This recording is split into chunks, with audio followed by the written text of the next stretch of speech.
Happy day to all. This is Nivedita, founder of Sri Aahana Physiotherapy Academy. Our today's class is going to be about agonist, antagonist and synergist. So basically the understanding of agonist, antagonist and synergist is important to understand how movement occurs. So now talking about the agonist. Agonists are nothing but they are the prime movers. When you decide to produce a joint movement, say the flexion of elbow. Now when I flex the elbow, some muscle has to contract and bring this movement.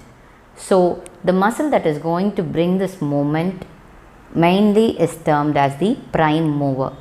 The main muscle, the key muscle that is responsible for bringing my elbow flexion is termed as the prime mover or the agonist. So this prime mover is nothing but my biceps muscle here. So this is called as the prime mover. So now going into the topic of antagonist. For the same moment of elbow flexion, there will be another muscle which is going to act as antagonist to this action.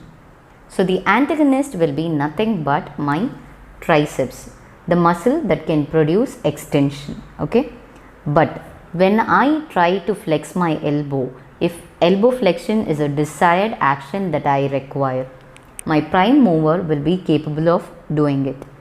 But in case if I want to resist this movement, if I want to keep my elbow extended, the antagonist, that is my triceps, will have the potential to keep it extended.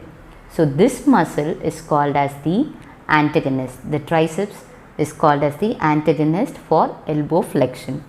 So for every movement that you plan to do, there will be an agonist which will be the prime mover, there will be an antagonist, a muscle that opposes the action that you desire, and there will be a muscle which is called the synergist. Synergists are muscles that help in facilitating the movement of the prime movers. So they can either directly support in doing the movement or they can prevent unwanted movements from happening by stabilizing the part that is to be moved. So now let me explain to you with an example. I have taken radial deviation for this purpose. So now when I put wrist flexion and radial deviation and I take this action, the muscle that is responsible to do this will be my flexor carpi radialis. So when it does this action synergistically, see what happens, there occurs radial deviation and wrist flexion. So the flexor carpi radialis muscle, when it acts as a synergist, its movement is going to be the wrist flexion and radial deviation. So now talking about the extensor carpi radialis longus and brevis, their action is to produce extension and radial deviation. So when do I get this pure radial deviation without flexion and extension? This is when both my flexors and extensors of the wrist, when they act as prime movers, my radial deviation is produced. So the antagonist of this movement will be my flexors and extensors on the ulnar side. So this is how a muscle can act as synergist, and the same muscle can act as prime mover for another movement, and the same muscle can be an agonist for an opposing movement.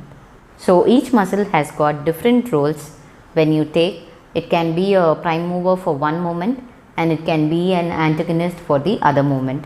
I hope with this video it would have been clear to you about the agonist, antagonist and synergist. Now if you have clearly understood this topic of agonist, antagonist and synergist, kindly comment below in the comment box, take a joint movement and try to write the antagonist, agonist and the synergist for that particular movement. Thank you.